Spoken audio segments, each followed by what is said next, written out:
Okay, so first of all, I wanted to say thank you to Tomomi, to Agnieszka, and the Polish Centre for Mediterranean Archaeology for the invitation, and to everyone for listening in today. And I also want to acknowledge at this point that this lecture was very much shaped by a conversation that I had just last week with Tomomi and a number of other collaborative archaeologists from around the world. So I want to acknowledge my thanks for some of the elements which they'll recognize in this talk today, which is showing you, I think, how quickly the ideas are moving forward in terms of community archaeology and collaboration. So what we're going to focus on today is general methodologies for collaboration community archaeology and look at some recent examples from Sudan and Egypt. Now, my aim here is really to consider how and why work between heritage practitioners, source communities, stakeholders is valuable. And what do I mean by valuable? I mean valuable in terms of making archaeology relevant, in terms of making the research questions that we ask of value beyond the 10, 20 people, maybe a few hundred people, maybe a few thousand people who will read our academic papers. But how do we enhance that value? How do we make it fit for purpose, sustainable, something that actually really connects outside of our academic journals and with the real world and things that matter with the people who live in and around archaeological sites or who have a vested interest in those sites, whether it's through descent, whether it's through personal interest, whether it's through proximity.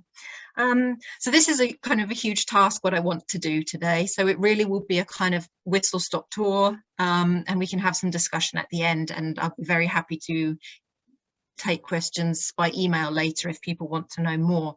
Tomomi, we already gave a fantastic introduction, but I just sort of wanted to add a little bit more about where I'm coming from, how I've come to do this kind of archaeology. When I was studying archaeology at Southampton, some 20 years ago now, I felt really frustrated that I had this fantastic course, but nowhere within this course was I ever instructed about how everything I was learning was relevant to communities and actually what the communities whose heritage I was learning about or whose historical heritage I was learning about felt about what archaeology is and what it does and what it means to the public. I thought there was also a real lack of diversity in what I was seeing, who was teaching me, the voices that were represented and in museum displays.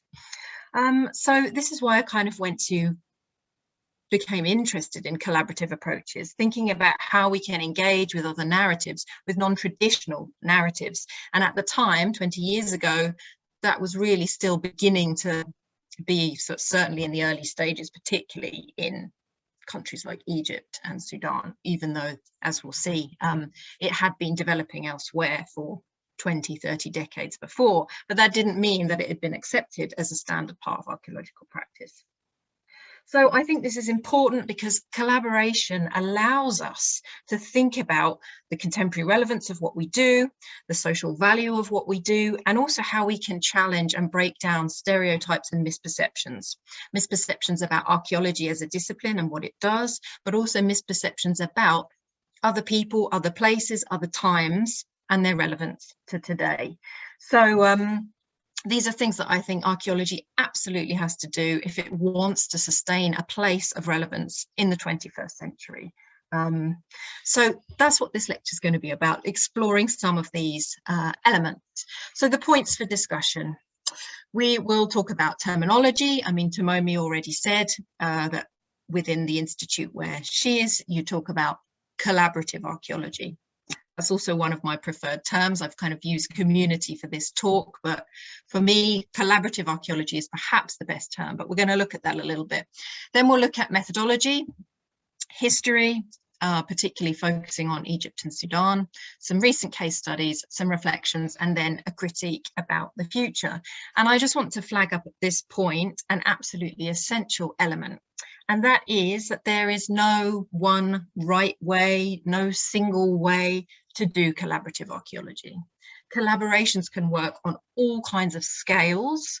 They can engage at different levels. Some can be much more outreach focused. Some can start with communities rather than the archaeologists. They're influenced by so many factors. They change, they evolve. So there are a range of methodologies that we have to consider, and new things can be drawn in all the time, depending on the project that you're engaged with. And that, for me, is the beauty of collaboration in our discipline, but also the challenge, as we'll see. So, terminology.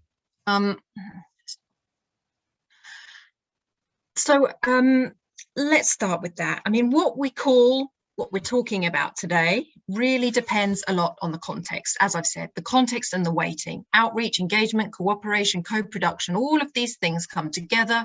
They have different meanings, different weightings in different contexts. So that's why we have terms such as community archaeology that has a particular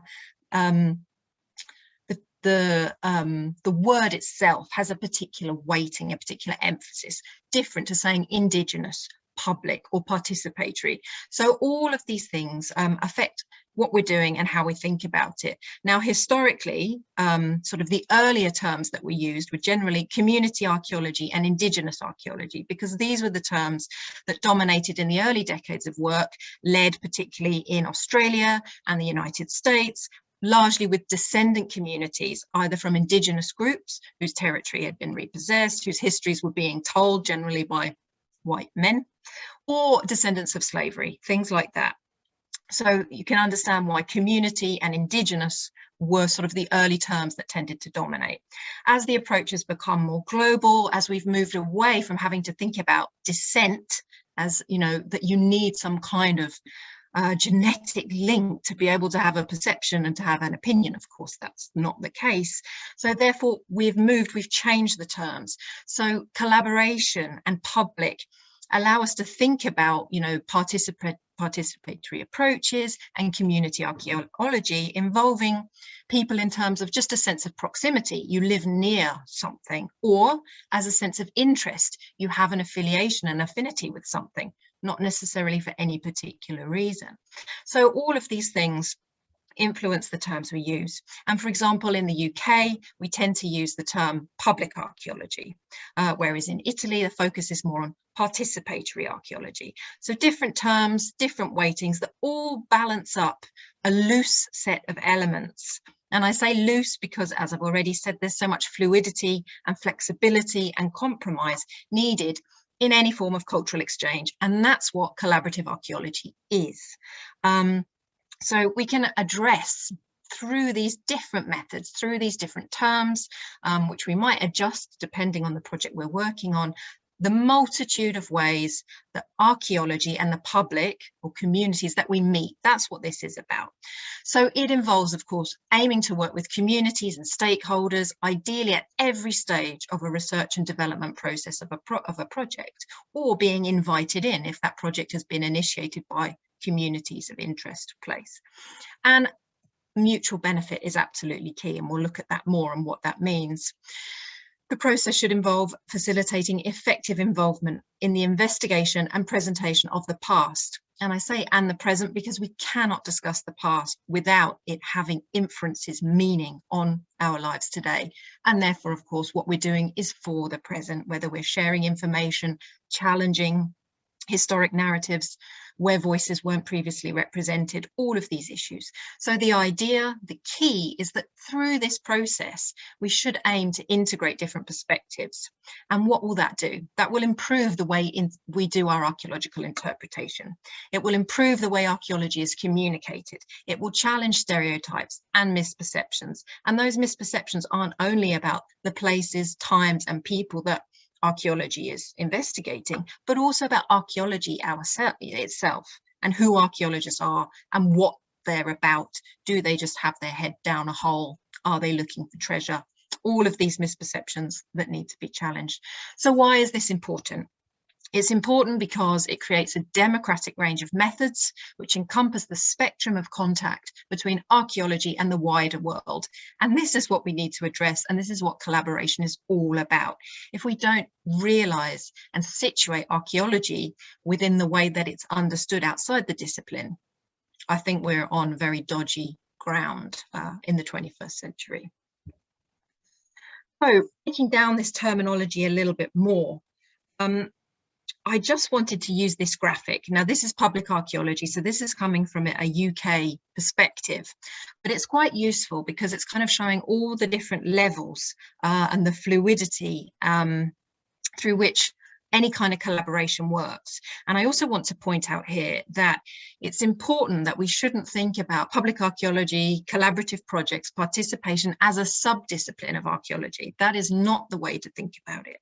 Collaboration is essential to archaeology, full stop.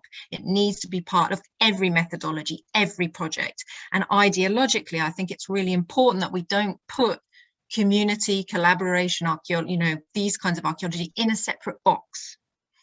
It needs to be built in from the beginning of all our research. So I just wanted to flag that up here. So this graphic really reflects many, I'm not going to say all because there are so many ways that archaeology engages with the public. So that could be archaeologists working with the public, which here he's sort of putting more towards the community archaeology project. This could be archaeology done by the public, so archaeology societies, metal detectorists, amateur groups. It could be public sector archaeology, so that means governments, companies doing excavations due to building work or whatever it is. Education, so more sort of formal, often more top-down, but that doesn't mean there still can't be two-way discussions about how education is done, how the educational resources are designed, but certainly that educational focus. Open archaeology. What do we mean by that? How people can access archaeology online, different platforms, and how they can contribute. Academic public archaeology, so more sort of what happens, how do we develop the theory, how do we talk about its history? And then for me, one of the most important things that we must never forget, and that's popular archaeology, because everything we do, even as archaeologists, even the way we think about ourselves, how we define our research, how we define who we are, whether we like to admit it or not, has consciously and subconsciously been shaped by TV, books, films. I don't think we need to even, consider how many people have been impacted by things like archaeology, by like Indiana Jones, Time Team, and all the problems that that also brings, as well as the positivity. So that's sort of the popular archaeology sits behind everything we do. And all of these elements here, whether it's the open access, public archaeology, archaeology by the public, with the public, outreach, more top down, more bottom up, you can't separate them out. All of those elements are linked together in what we do. So understanding this terminology and these relationships ideally help us examine the relationship between archaeology and the public, and hopefully we seek to improve it. And it really has the potential to cover the full spectrum of ways that we engage with archaeology and heritage, and that professionals engage and the public. But as we'll see, it's still very much underrepresented and underutilized in fieldwork, and we'll look at that. So if you're interested in this graphic, there's a fantastic book, which is Open Access, which it comes from. So this is the work by Gabe Mushenska. It's on the UCL website. You can download it for free. So I really recommend that book. So why do we need to think about this? Why do we need to think about this methodology? Why do we need to collaborate? Why do we need to engage? Well, certainly in our 21st century context, we can admit that there are many potential dangers and conflicts inherent in archaeology and what it is and what it does. So if we are going to be open about these potential dangers and risks and the multitude of voices, we therefore need to incorporate different visions of the past into our work. We need to address the role that it plays in the present, and therefore, of course, it's relevant for the future, and how it's going to be shared and disseminated, and how it's going to filter into things like popular perceptions. What happens when our research becomes part of a newspaper article or a film or a TV show? What happens? Then if we're going to do this and we understand that archaeology is situated in the present, that it can be interpreted in various ways, we of course are going to need to use cross-disciplinary methods, cross-cultural exchange. And that is absolutely vital to enhance the remit and the impact of what we're doing. Archaeology can have economic value, it can have a social value, it can have a well-being value, depending on how it's done. And all of this is tied into the fact that we have to make connections with real life and contemporary issues. And by doing all of these things, what occurs is we're providing new skills and experiences for archaeologists themselves, as well as others that we're engaging with, and of course, building new relationships. And it's all about relationships. So this is another graphic that I really like. It's from the museum sector, but I think it's relevant, particularly for today, because today, you know, thinking back to that last graphic, what we're really focusing on is archaeology with the public. So what happens when research institutes look at the research that they do in different countries and think, right, we need to be doing this research with the public. So that's our focus today. And this graphic is particularly linked to that. So the old relationship would be, we are the archaeologists, we are the institution, we do the research, and we tell you what we find. The new relationship, and again, it comes very well from the museum sector. The museum sector is very good at diversifying, finding new methods, creating relationships, is that the museum, therefore, in our context, the archaeological institute or research project is the platform provider. And as the platform provider, we are not providing the content, we're providing the space. We're facilitating these exchanges and trying to create a more equal platform from which this is done so that there is mutual benefit involved. So that's kind of the shifting relationship that we need to think about. And of course, it's not always this way. There aren't always excellent power balances. Of course, it's difficult to navigate different narratives in your journey, but we have to keep these things in mind when we develop our methodologies, our projects, and build all of these kinds of reflections in from the very beginning.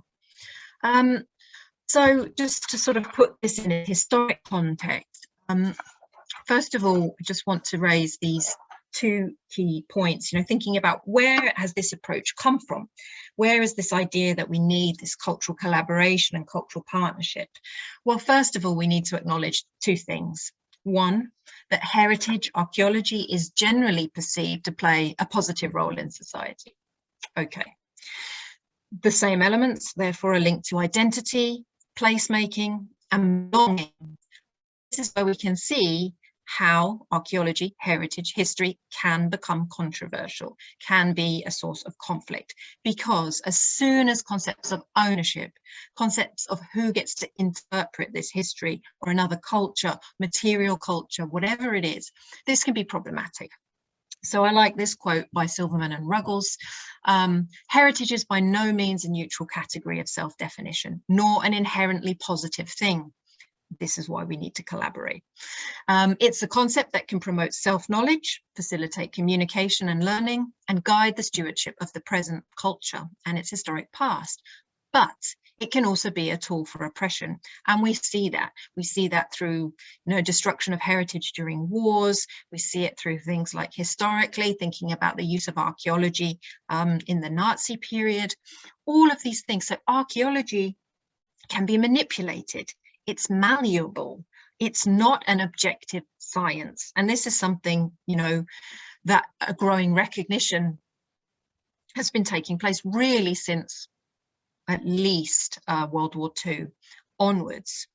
So, you know, just to flag up some of these things, we need to collaborate. We need to work with different communities of interest, with different we need to engage with different voices to understand the dangers and conflicts inherent in archaeology. And this has been increasingly recognized, as I've said, since the end of World War II. We saw UNESCO being founded in 1945. So there's this growing recognition that not only do people have a right to heritage, but they have a right to include their views and their voices. And that will help with protection, it helps with access, and by opening up debates, we can in fact greatly enhance the research that we do, the kind of questions that we ask, and how we tell stories about the past or about other cultures, other places, other times, and their relevance to today. So we've got these early movements after World War II, and as a result of that and general new movements towards civil rights, indigenous rights, sexual rights, racial rights, class equality, all of these things, there had been growing pressure on most humanities disciplines across the social sciences to look again at how they work and what they do, to be more cross-disciplinary, to be more cross-cultural and multivocal. Certainly, you know, in the 50s, 60s and 70s. And in terms of what we're talking about today, collaboration and community archaeology, there was a real push from communities, particularly in Australia and the USA, Indigenous groups generally, who had been, in some cases, massacred, excluded from archaeological discussions, pushing not only for things like land rights, but to have control and to be involved in how objects are interpreted, presented, all of these things. So archaeology was forced to listen, an absolutely good thing. So early collaborative projects really began to take shape, focused on working with Indigenous communities, or, as I said, descendants of slave communities, things like that, in Australia, the United States, and the Pacific Islands in the 70s. And of course, we saw parallel developments, it's inevitable, in the museum sector, again, needing to engage with new voices. And of course, once you get these social push, you also get theoretical shifts, social shifts. It's hard to say, you know, it's a kind of chicken and egg. Was it the theory, then the practice, or was it the social push that caused archaeologists to rethink the way they were carrying out their work? So in the 80s, we have movements like post-processual archaeology, new museology, starting to evolve, which are much more critically reflective, which focus on multivocality rather than single expert narratives. And so we've seen this sort of gradual evolution and change to become more inclusive. And then, of course, in the last 10, 20 years, even more focus on things like decolonizing archaeology, decolonizing museums, addressing power imbalances, thinking about issues of repatriation, also, you know, in terms of like learning theory, thinking about active learning rather than just these top-down models. So everything is coming together to essentially move towards a direction which is more discursive, inclusive, and open to the idea that there's not one single answer, not one single way of seeing, doing, understanding the past. So diversification is absolutely key, and that's key to the mutual benefit. When we listen, when we learn from others, it can absolutely enhance the work outputs on both sides. It's not just the right thing to do, that's the key. It's not just the right thing to do, but it makes the research so much better, so much more valuable. And allows archaeologists to, you know, we're all guilty of it.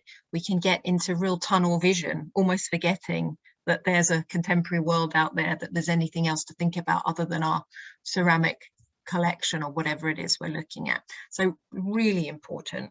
And diversification, you know, this term in itself, in business, in finance, it's used as a way to reduce risks.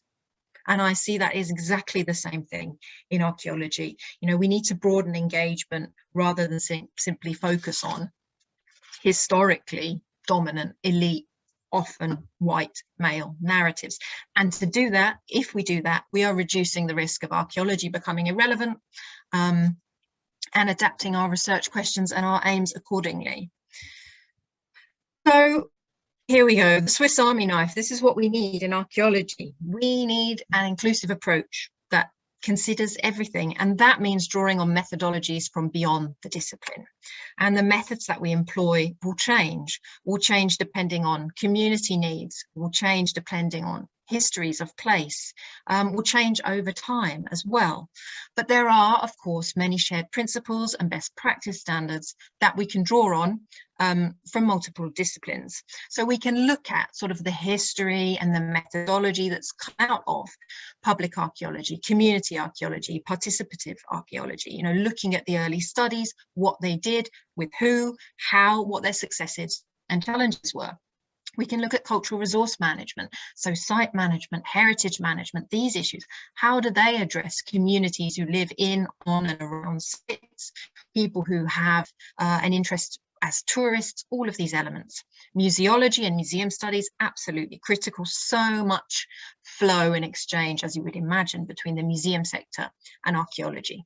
Wider heritage studies, and then of course sort of more traditional archaeological methods, because these traditional methods can be employed with communities, interest groups in different ways, whether it's augering to try and understand landscape change over time, whether it's looking at ceramic collections, flints.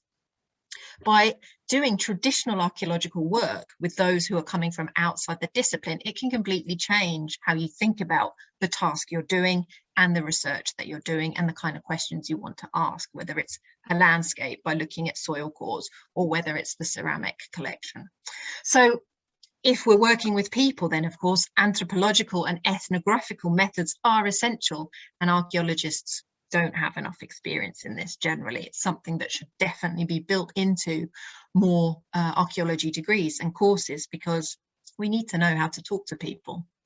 And surprisingly, archaeology that supposedly studies people in the past doesn't necessarily seem so good at engaging with living people and connecting these worlds together. So then, of course, things like learning theory, absolutely essential. And as you can imagine, conflict resolution, facilitation skills, there are all these different methods that we need to engage with. And that may sound overwhelming. It's not. It just means being open to looking at these methods, to doing extra research, to working, of course, with other people with different skills and different backgrounds to make your facilitation work. So what links these things together? Firstly, we have to think that these methods and what we're trying to achieve, they shouldn't be limited by things like lines of descent or proximity. You know, we can think about communication, collaboration, all of these things in terms of affiliations, in terms of the context that we're working on. How do people connect to a place, a time, a culture, and how can we engage with different groups with different interests and different perspectives on whatever it is that we may be studying? So all of these different methods have something that links them together. They're focused on either addressing the research elements or the complexity of looking at social, cultural, economic, and interpersonal exchanges, and how we build relationships around these methods, which address different projects, research themes, and research questions, ideally with our partners, our co-producers, our cooperators, our collaborators, whatever term we decide to choose to use, from the beginning of our research projects. So if we do this, why is this important? Why is this inclusive approach valuable to archaeology? Well, of course, it's going to modify the kind of questions that we ask about our sites, about our material culture, about our intangible cultural heritage also, if that's what we're thinking about. You know, we can, by bringing in other voices, other perspectives, it allows us to see sites, objects, and most importantly, perhaps, opportunities differently. So new research questions, it's going to mean new data, new perspectives on these sites, landscapes, ideas about placemaking and identity. You know, is it because suddenly we're now thinking about things like oral history, different types of archiving, new kinds of interpretation, new training initiatives, the impact of tourism, you know, well-being, the use of art, contemporary art as an interpretive tool, bridging past and present, you know, different ways of understanding sites and material culture that are open. You know, it's not just about a date, a place, and a thing. It's about acknowledging that there are multiple ways to interpret things and that there can be different meanings in the present. So there are lots of different opportunities when we have new data and we have new perspectives. And therefore, of course, that's going to generate very different research outputs to traditional academic approaches. So that might be things like podcasts, children's books, online platforms. It might be the development of lobbying groups, international interest groups, things that are absolutely possible now, you know, globally, thanks to the internet, something which has also been essential in pushing community and collaborative approaches, because people all around the world can discover what different projects are doing, where different material culture is held, and challenge those narratives when they see that their voices, their ideas are not represented. So it's really important that we acknowledge that these, whether it's events or resources, can, often have a much wider reach than traditional archaeological work, and promoting sites in a way that links to their modern significance and their modern value. So that's really important. And then, of course, all of these elements could have an impact on changing policies, changing laws. We have to think, like in the 80s, we saw such as the Native American Graves and Repatriation Act, thanks to pressure from Indigenous communities, pushing with things like repatriation, changing the way that we do museum displays to be more consultative, changing things like permissions for accessing land, and all of these things help rebalance historic power structures. Even things like the Human Tissues Act has an impact on what archaeology does in development and building control, making sure that communities are engaged with what's happening in terms of planning law and archaeological excavations that are going to take place before a new road is built, all of these things. So collaboration can help enhance the pace and the quality and the range and the relevance of what we're doing. This, of course, is also going to change behaviour, and these changes in behaviour can be two-way, multi-way, in fact. So it's not just changing the way that people view sites and archaeology, but also the way archaeology is viewed, the way that archaeologists view the community, the way that people treat sites, and often, most importantly, particularly if we're talking about post-colonial contexts or contested heritage sites, the way that people treat each other. And therefore can work together more effectively to find mutually beneficial paths to research. So changing perceptions, of course, is part of this, changing awareness, changing value. So it's all really important for understanding why archaeology is meaningful today. Why do we need archaeology? Why should we be promoting it? Why should we be protecting it? Why should we be sharing it? Why is it controversial? How can we open up these debates to make archaeology more relevant, more inclusive?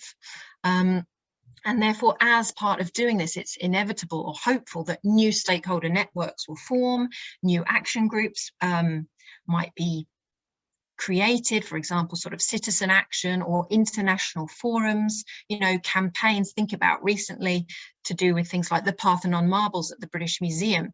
Having the internet is allowing people to mobilize around the world and put pressure on institutions to consider repatriation issues. So there are all of these kinds of things that can now hit the headlines, things that will make governments take notice that previously they wouldn't.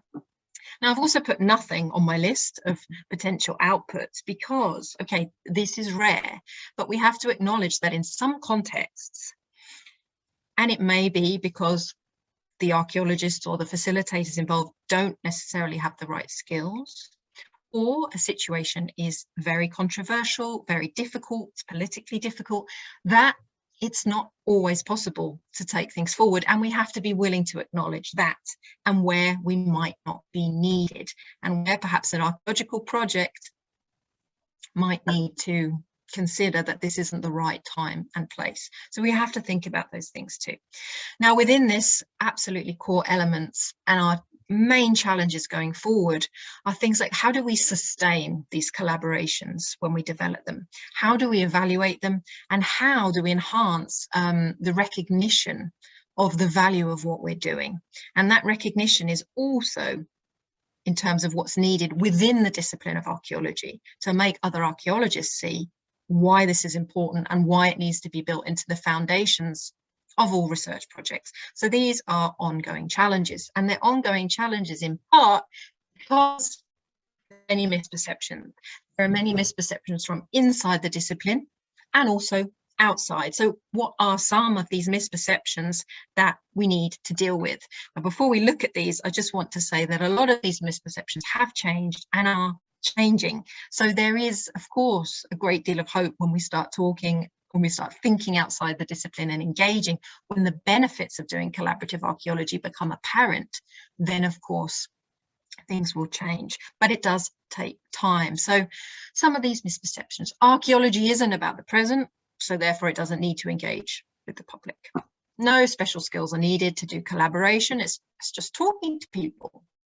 Community archaeology, collaborative archaeology, whatever we want to call it, isn't real research. It doesn't have testable hypotheses, and it doesn't produce real data. Not true.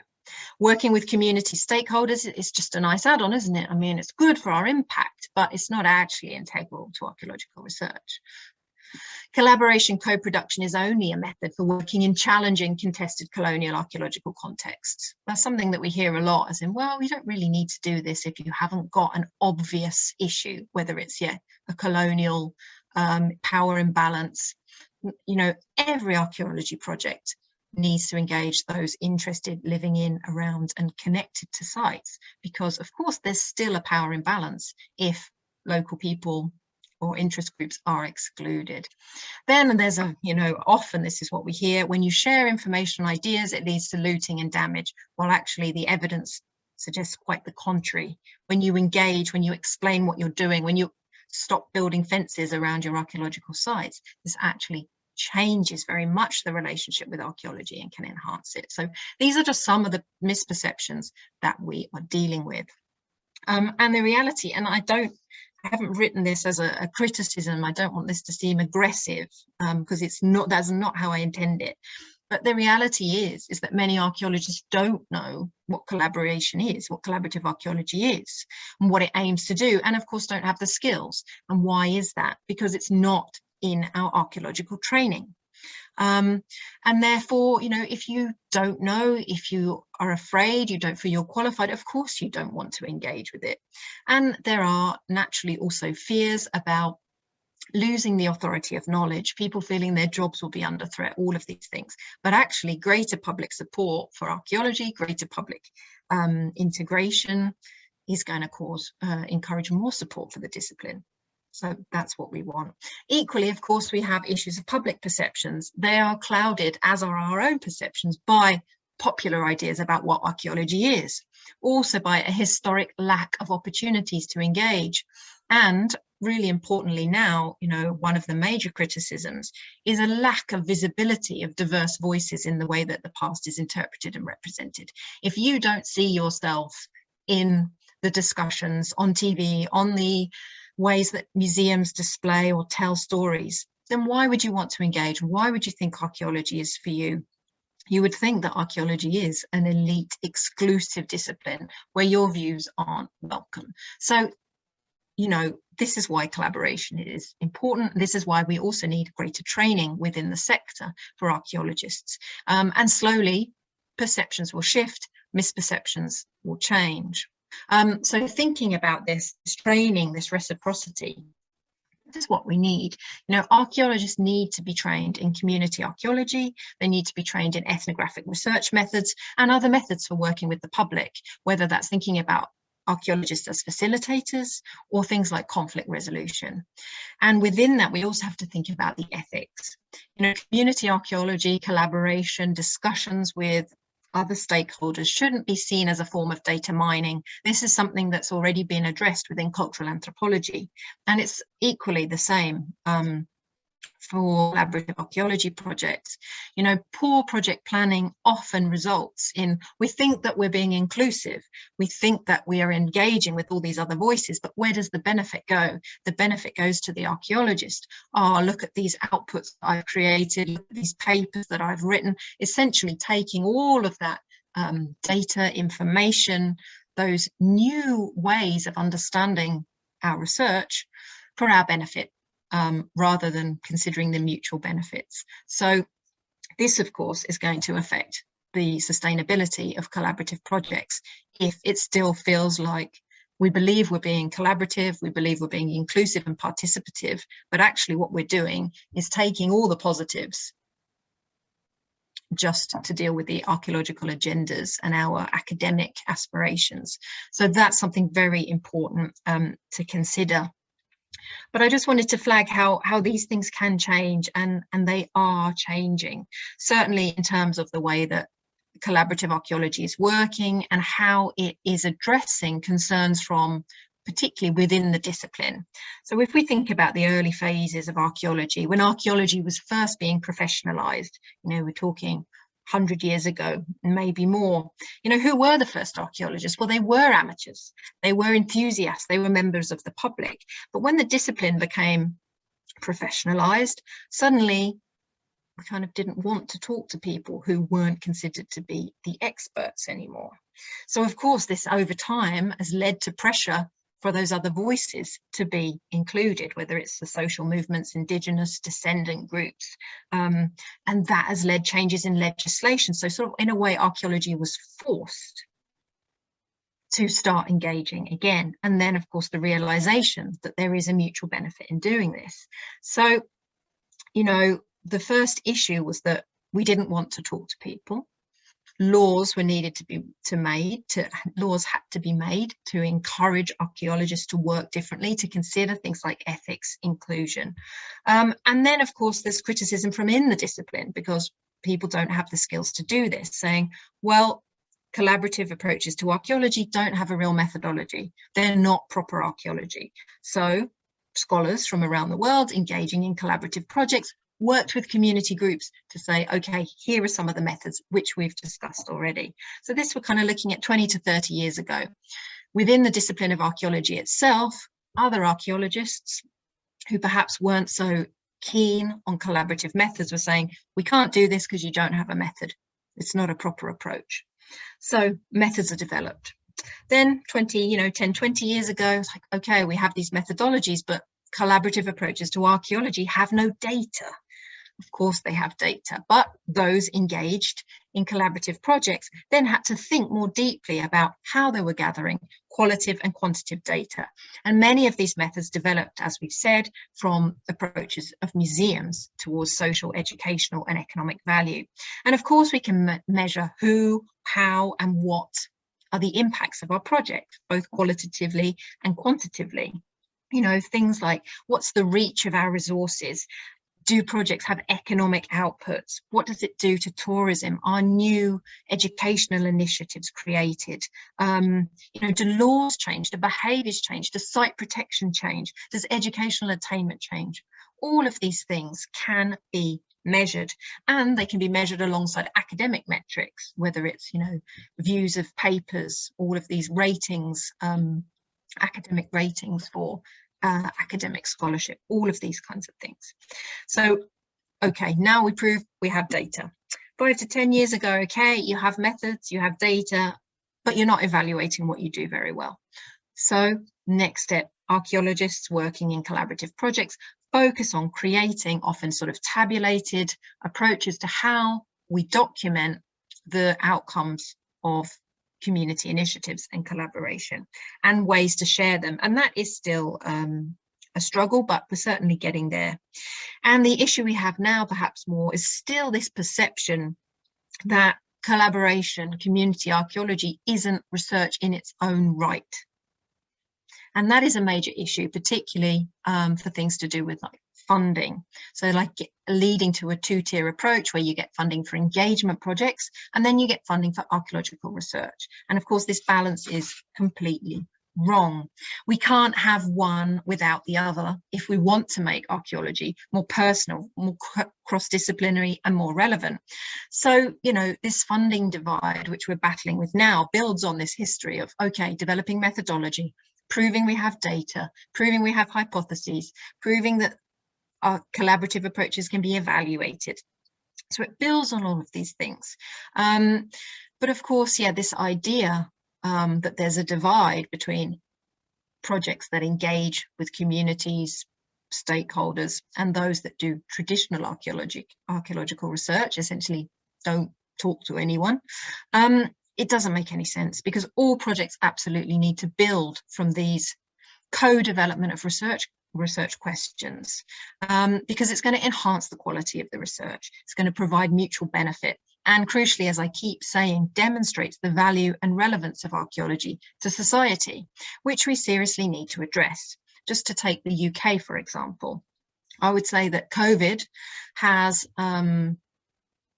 enhanced the speed with which archaeology and museum closures and closures of archaeology departments in universities is taking place. Now, why is that? That's because there's not enough public support. Why isn't there enough public support? Because clearly archaeology isn't doing a good enough job of showing its value, of making it clearly relevant and linkable to modern lives, the things that people care about today.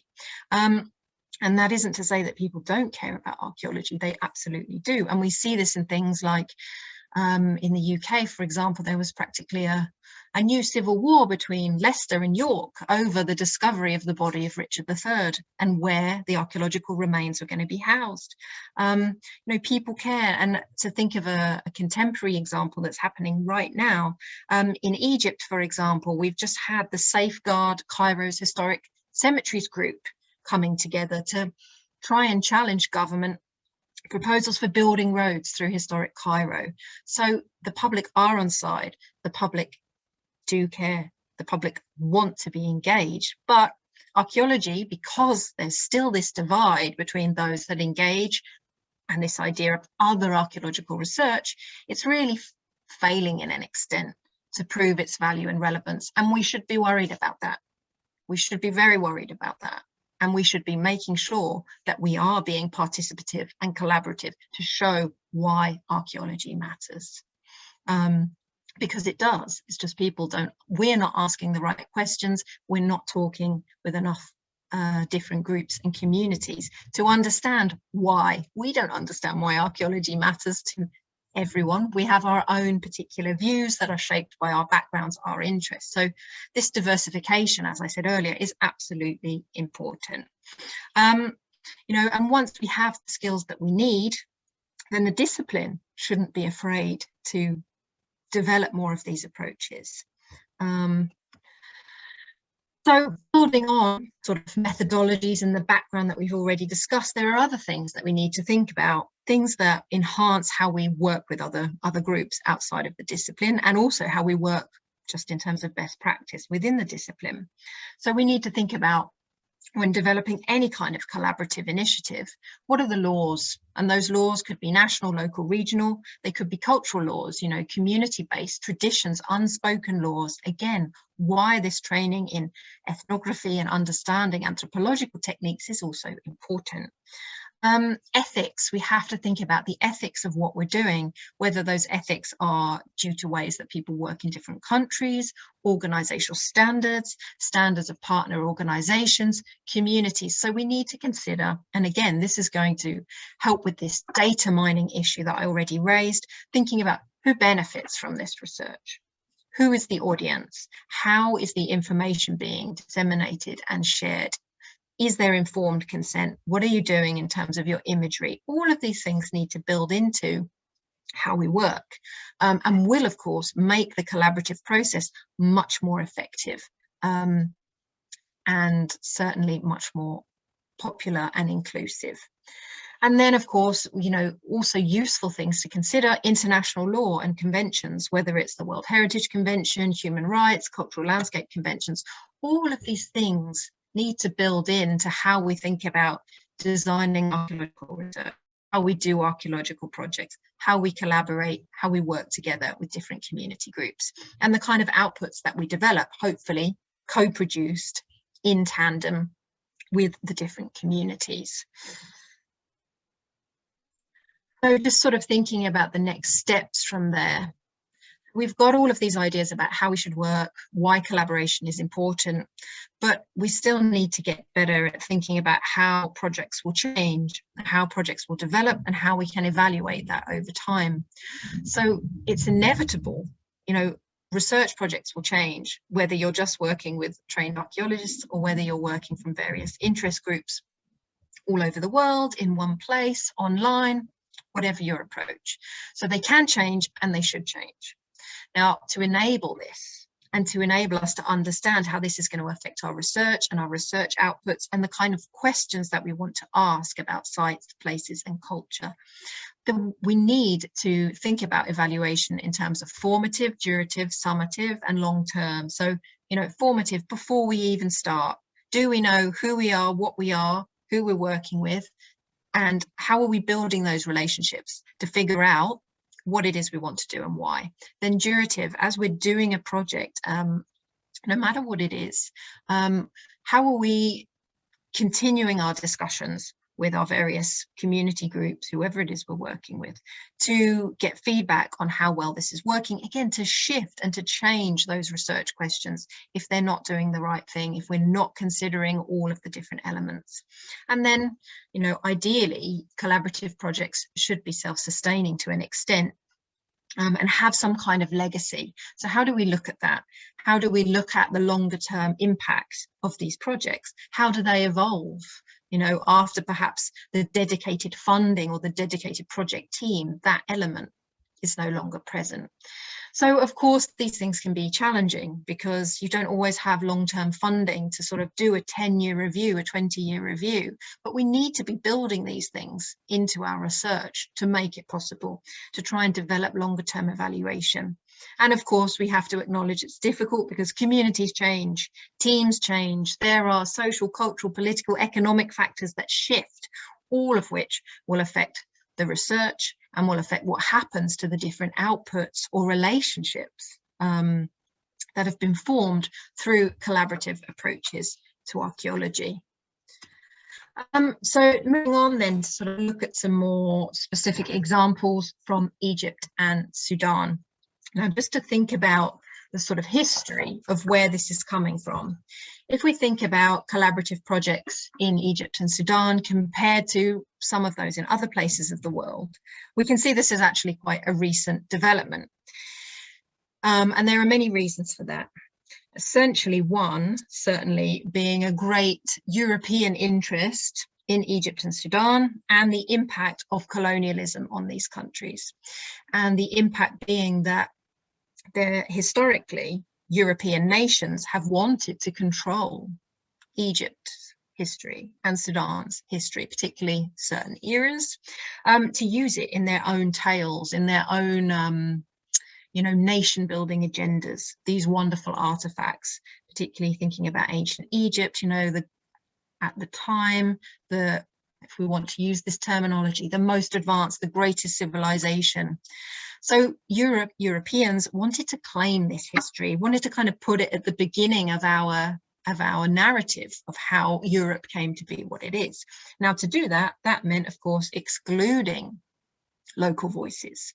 And of course, today it's very different. Fantastic Egyptologists and, you know, archaeologists in Egypt and Sudan who have all the skills to do collaborative archaeology and are working with international teams. But historically, there are these ideologies, these awful Orientalist and colonialist ideologies that wanted to exclude all Egyptian voices, that wanted to keep ancient Egypt, ancient Sudan for the West, essentially. And there's a legacy there in the way that foreign missions work, and even more controversially, is the fact that there's a legacy in terms of the relationships that have been developed. And it takes a long time to break down and to change perceptions that, you know, foreign missions in particular are excluding local communities and others. So there are lots of issues here. And of course, there's this another element being that the first collaborative projects around the world, there were kind of two agendas, whether it was descendant links, so demanding, like with indigenous communities in North America or Australia, this idea that there had to be a clear line of descent. We reject that now. But in the early days of collaborative archaeology, community archaeology, that was very much a focus, that if you weren't seen to be descended from the community which is linked to a site, your views weren't relevant. We don't agree with that, of course, now, but that's the history. So Egypt didn't quite fit into that, even though many Egyptians would consider themselves to be descendants of many elements of Egyptian history. But the other element, it was also that we had nations like the UK, more with this focus on public engagement agendas, and these things were happening in Egyptian museums. But again, just a lack of recognition, certainly from foreign missions, of the skills and of these initiatives taking place. So this meant really that the first community archaeology projects in Egypt didn't develop until the 90s, and certainly in Sudan, even later, from 2010 onwards. And why did they develop? Mainly they developed from personal conviction of Egyptian and also Sudanese and international groups, and also new funding opportunities as funders have realized, the funders themselves, that they need to demonstrate that the value, that the impact and the return of the money that they're giving isn't just sitting within the academic discipline of archaeology, that it has so much wider potential to impact community groups, to impact perceptions of places around the world. So of course, it's all tied in with social change, shifting public and political demand, and of course, fantastic archaeologists from Egypt and Sudan themselves working with international groups, but also independently. There's no need for international missions in many situations, but it's of course a bonus when we can work together. So let's have a look at a couple of examples, but first, just to sort of flag up a few collaborative projects. Now, I'm not going to talk about all of these because we'll be here all day, and these are not all, this is not an exhaustive list. I just wanted to flag up some examples that have been particularly influential in the development of collaborative approaches in Egypt and Sudan. So as we said, you know, really in the early years from the 90s, Egypt was certainly where things were happening much more than in Sudan, which has only seen collaboration really in the last 10 or so years, certainly from foreign missions, even though, of course, initiatives were already taking place in Sudan. So one of the first projects was in ancient Berenike, in the Red Sea, working with Ababda, working with Bedouin communities there. And then Qusayr al-Qadim. Qusayr al-Qadim, the community archaeology project there, again, also on the Red Sea, which was a Roman and Mamluk site, was interesting because this was one of the first projects that really tried to address how we create collaborative methodologies and how said, look, we don't need to be working in a descendant community context. These are methods that work, whether your community is local, whether your community has ancestral links or whether it doesn't, things that can be employed to engage outside of localities, a very diverse methodology. So this was a really useful project and a good starting point for challenging some sort of historic ideas about what collaboration is and who can be engaged. And then Serabet al-Khadim in the Sinai, this was an Egyptian-run project working on a temple of Hathor there. And then I've put these ones on sort of, you know, we need to acknowledge the power of the internet. And after the revolution, there was a huge movement from within Egypt and generating international support for initiatives like Save Cairo, Save Alexandria, you know, that flagged up various issues that were taking place with the destruction of cultural heritage. So I put that on there because that's a very much grassroots approach, and that's something that we definitely need to take into consideration and acknowledge. Then some more recent examples. So from Sudan, we've got Tomomi was, of course, working at Amara West. There were projects going on in Merowe, continuing projects. Mogra Island, which I'm going to talk about now. And then some Egyptian examples. Shutub from 2016, a really interesting project engaging, you know, communities there, but to look at things differently, to look at things like architectural survey and history from 2500 BC all the way to the present. So shifting perceptions of what archaeology is and what it does, and working with local young people, school children, developing all kinds of resources. Armana, I'm going to talk about that in a minute. And then another initiative, which I think is fantastic and has been going on since 2019, led by Fatkesh from Egypt itself, is The Place and the People. And this is a very much international movement, even though it's, you know, focuses on initiatives in Egypt. It's open to everyone. It's that open access approach. There are talks online, resources online, very much based on co-production, but also clear education remits in some of the projects that The Place and the People and Fatma work on. So these are some of the projects which you can explore more in your own time, or I'm happy to provide information if people want to know about them. So on to my case studies. I want to try and use these 2 case studies to think about how collaborative methods work in practice and what the value is of working in this way. So the 2 examples that we're going to look at are Mogret Island in Sudan and Amarna Tel Al Amarna, or ancient Akhetaten, in Egypt. So let's start with Mogret. So where is Mogret Island? It's located north of Khartoum in the high bend of the River Nile between the 4th and the 5th cataract. It's the largest island in the Nile, has a population of perhaps around 10,000 people, has a very rich past through all periods of Sudan's history up to the present. So we're talking, there are prehistoric sites, there's everything all the way up to the present day, pretty much. And the Mogret Island mission began work in 2013. And the interesting thing about the mission was that it aimed to study Mogret's archaeology, but to continue to contribute to right to the history of the island, but not only thinking about archaeology in terms of the past. The team members were encouraged to be collaborative in everything they did. They want to know the local stories, the local views, to think about the island and how it's perceived in the past and the present. So basically generate dialogue about what archaeology is, about what heritage is, for anyone that was interested in engaging. So this included the archaeologists themselves, the Sudanese archaeologists, local residents, diverse visitors, and online audiences as well. So the idea being that by working together, we could shape the research and do something very new and hopefully very different on Mogret that would really engage with contemporary issues, as well as enhance the way that we understood prehistoric Mogret, Bronze Age Mogret, you know, the period of British occupation, all of these things. So challenging the difficult histories, challenging colonialism, and thinking about what resources and what questions we should be asking. So Amarna in Egypt is in Minya in Middle Egypt, about halfway between Cairo and Luxor on the west bank of the Nile.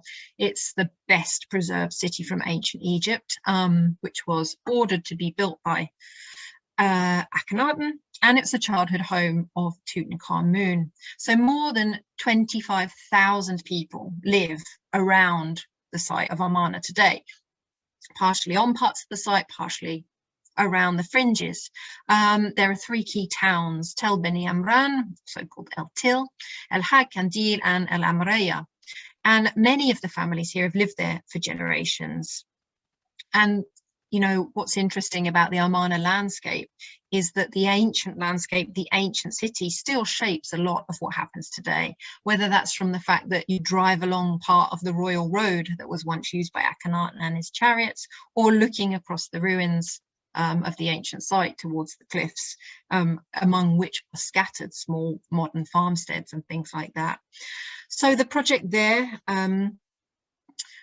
it began really the recent project, which was focused on more collaborative methods due to discussions between the Ministry of Tourism inspectors and the University of Cambridge archaeologists who've been working at Amarna through the Amarna project for a long time.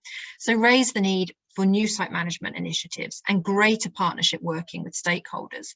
This was really highlighted as being central to highlighting the site's relevance, because although Amarna is a very important site, it's still little known, and sustainability, and key addressing what had been historically exclusive working conditions in terms of what the archaeologists did. So the idea being is that through focusing on cultural heritage, but also bringing together contemporary issues, contemporary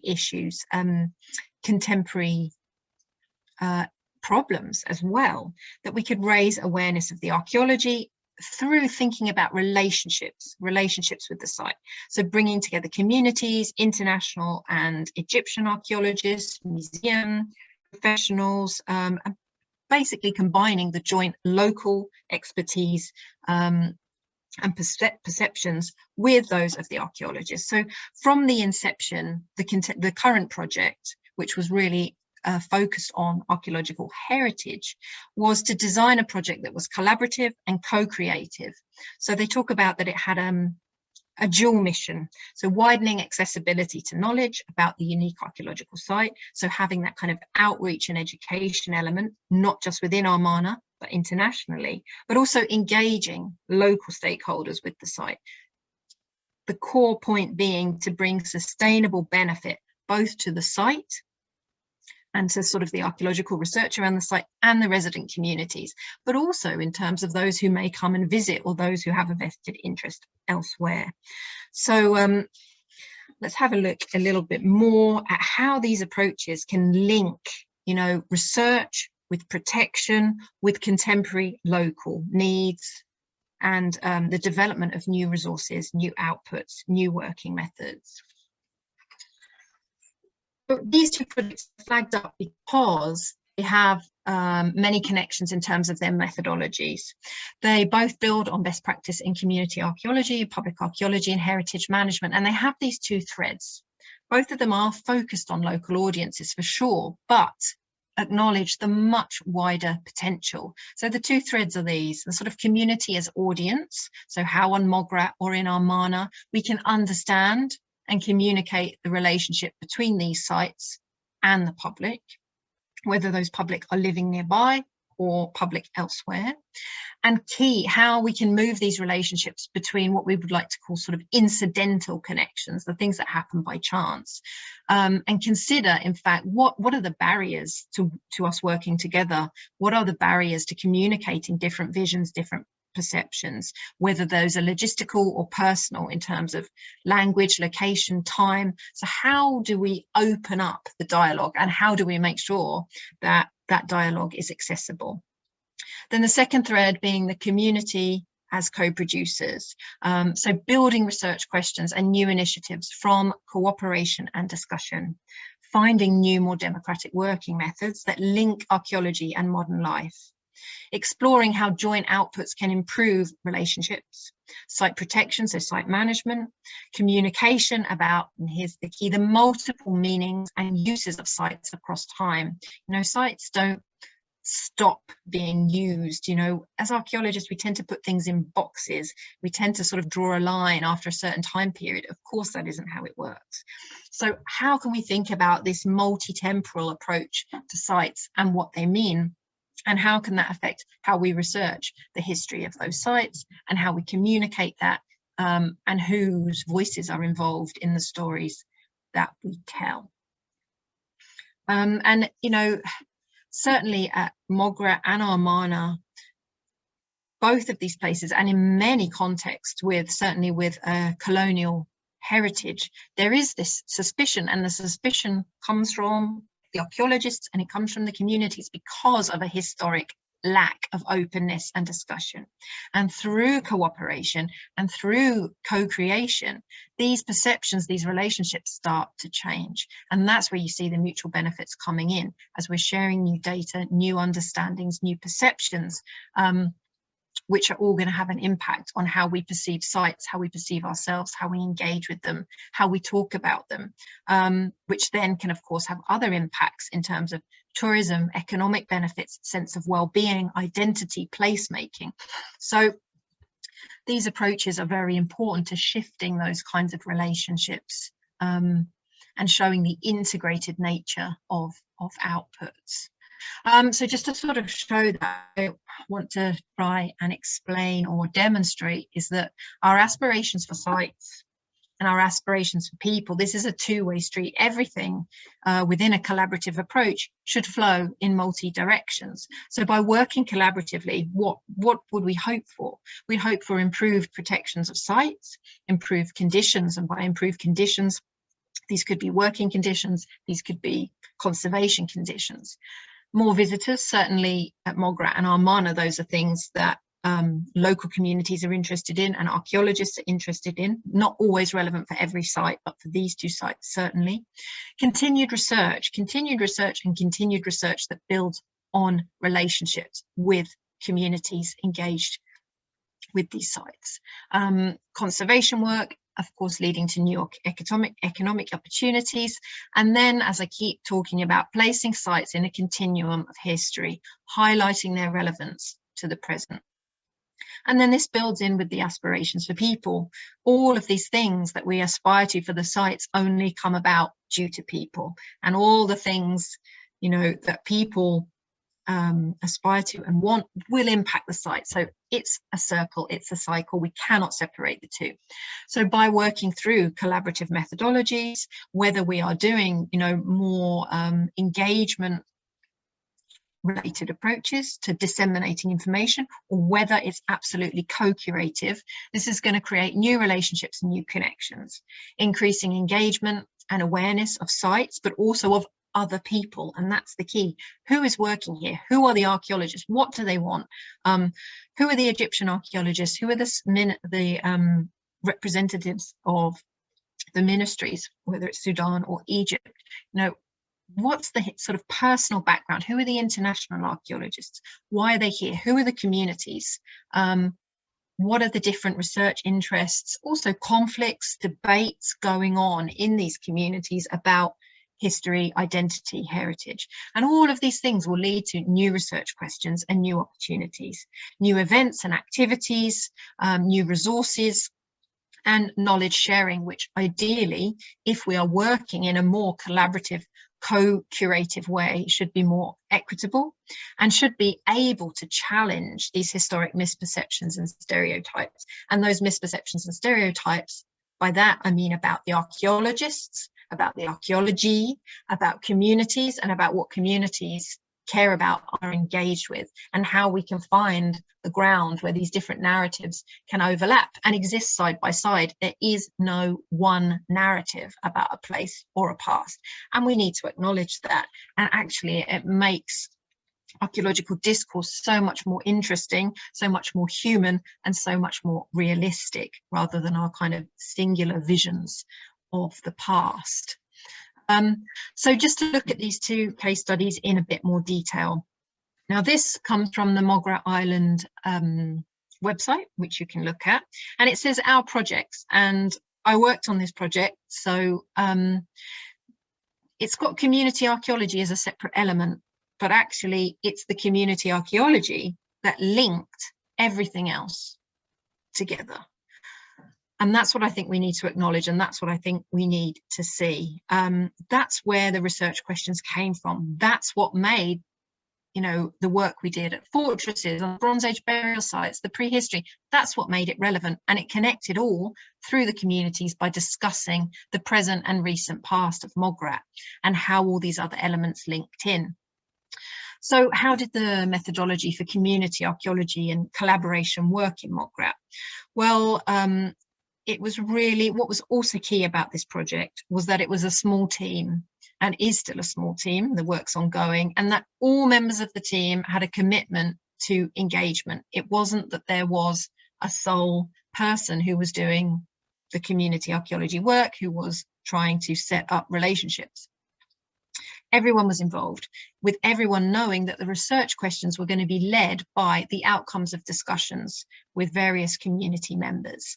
And I think that's what made it very interesting. So through formal and informal interviews, through site visits, through bringing school groups to look at different elements of Mograt's history, talking to teachers, all of these elements, the whole team was engaged in order to shape what the research outputs would be, and how we thought about, you know, the fortress, how we thought about the Bronze Age burials, really shifted when talking to local community groups to understand how they had perceived sites, how they used the landscape around those sites, all of the modern elements that link in with these archaeological narratives. So in this case, the integrated nature of all of the research led to an output that tried to combine all these elements together. And it was a children's book, or a book for young people, really, sort of 10 to 16-year-olds. So the book was developed through all of these collaborative methods. Yes, we had some information evenings, we had discussion groups, we had school workshops, as I've said.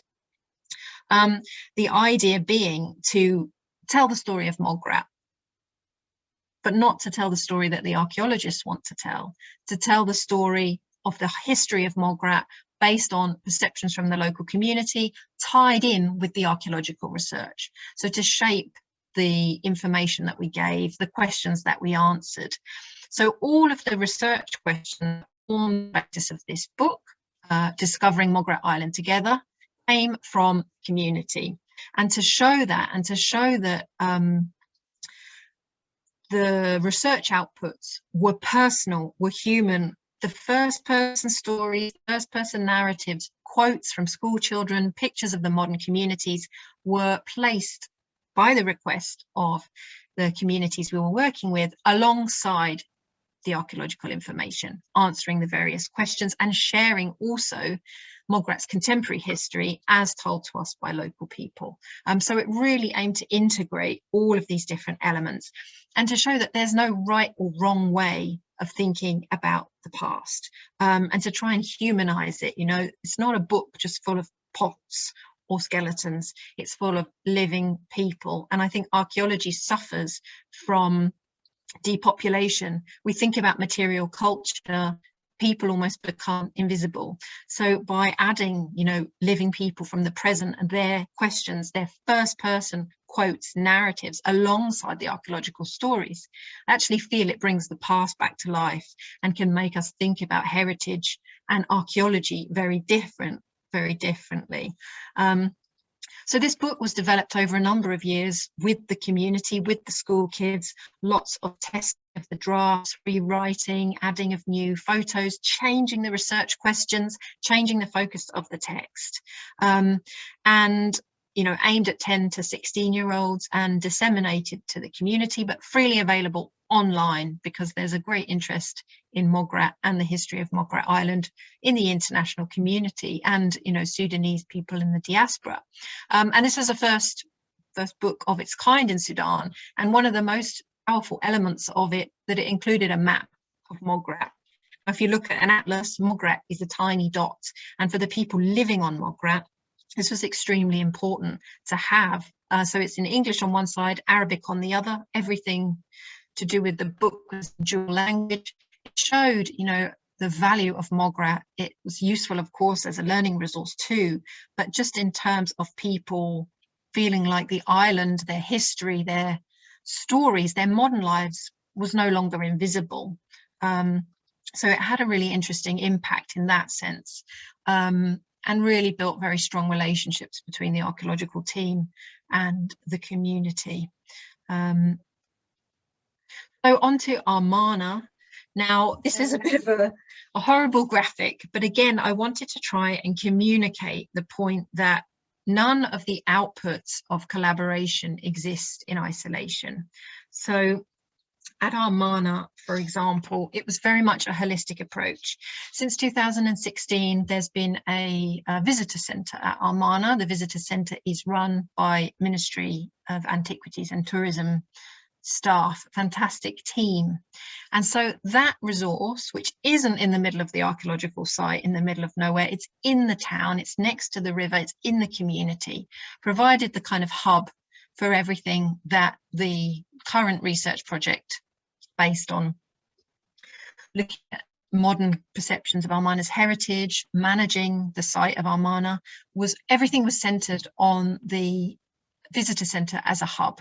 So all of the Gemma? Yeah. So can you wrap up in 5 to 10 minutes? Yep, this is my last slide, but one, I think.